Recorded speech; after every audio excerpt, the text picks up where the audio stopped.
At the world's most exclusive resort, some guests arrive to escape. Others are searching for something they've lost. But Noah Jensen came with intent. The whispers started the moment she stepped into the marble lobby. A celebrated novelist, reclusive, elegant, and famously unreadable, choosing to check in during the off-season raised more than a few eyebrows. But Noah wasn't here for the view. Her eyes were locked on one person, Vivienne Laurent, the resort's poised and polished general manager. Vivienne had hosted royalty, actors, billionaires, always with unshakable grace. But the way Noah looked at her?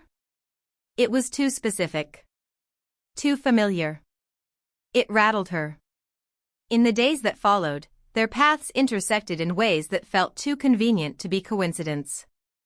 Brief glances across the dining room. Passing each other by the garden path. Never speaking. Always watching.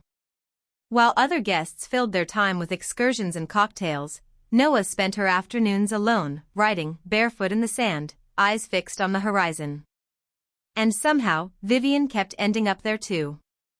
One morning, under the guise of offering the resort's signature sun serum, Vivienne approached. Noah looked up and spoke like she had been waiting for the moment. "You've really made something of yourself, huh?" A soft smirk curved her lips. Running the most luxurious resort in the world. Not bad for the woman who once gave life advice to strangers in Paris cafés. Paris. The word landed like a memory reawakened. Vivienne blinked. She'd met so many people. Heard so many stories. But something about that moment tugged at a thread she hadn't realized was still attached. That night, beneath lantern light in the outdoor garden, Noah told the truth. 15 years ago, they'd shared a fleeting conversation at a café on Rue de la Baie. Vivienne, then a busy executive on a phone call, had paused long enough to notice a young girl wrestling with doubt.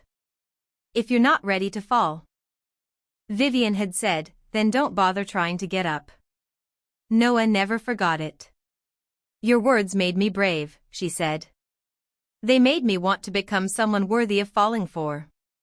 Vivienne remembered now. The girl with the unsure eyes. The way she'd lingered just a moment longer after Vivienne left. The connection too brief to matter, until now. Noah wasn't done. "You never knew, but I stayed and watched you work for an hour that day. I fell for a stranger. And I've spent the last 15 years becoming someone who could find you again." Vivienne felt the world tilt.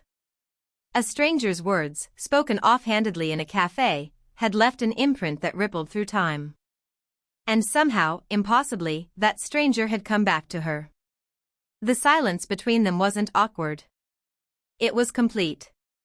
And when Vivienne leaned in, it wasn't hesitation, it was inevitability.